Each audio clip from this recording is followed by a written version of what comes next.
যে স্বাধীনতার পর বাংলাদেশের যে বঙ্গবন্ধু শাসন আমলে যে দুইটি বড় প্রকল্প গ্রহণ করা হয়েছিল, দুইটি প্রকল্প, একটি ছিল বাংলাদেশ পরমাণু শক্তি কমিশনের পরমাণু শক্তি গবেষণা প্রতিষ্ঠান এআরই প্রতিষ্ঠা করা ৭৫ সনে।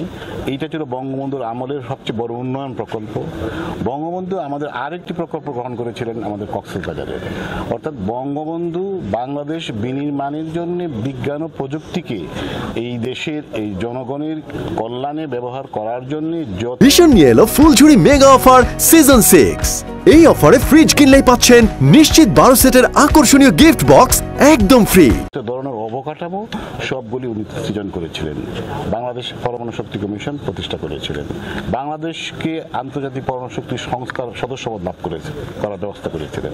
তার অর্থ হচ্ছে যে এই দেশকে একটি বিজ্ঞান মনস্ক, এই দেশকে একটি বিজ্ঞান সংস্কৃতি মনস্ক এবং একটা সোনার বাংলা বিনির্মাণের জন্য যত ধরনের অবকাঠামো, যত ধরনের পলিসি, যত ধরনের কর্ম পন্থা উনি আমাদেরকে দিয়ে গিয়েছেন।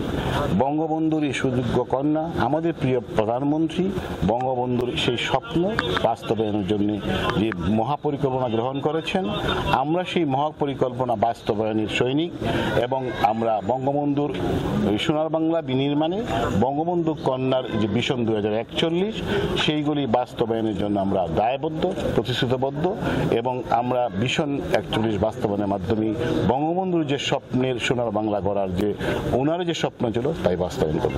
আমরা বঙ্গবন্ধুর এই জন্মভূমিতে এসে, জন্মস্থানে এসে ওনার স্মৃতি সমাধিতে আমরা পুষ্পমাল্য অর্পণ করে ওনার স্মৃতির প্রতি কৃতজ্ঞতা প্রকাশ করছি, ওনার রুহের মাগফিরাত কামনা করছি এবং আমাদের যে দায়বদ্ধতা ওনার কাছে, বাঙালি জাতির কাছে, ওনার স্বপ্নের সোনার বাংলা গড়ার ক্ষেত্রে আমরা বাংলাদেশ পরমাণু শক্তি কমিশন সর্বাত্মক প্রচেষ্টা করব এবং সোনার বাংলা বিনির্মাণে আমরা আমাদের বাকি জীবন উৎসর্গ করব।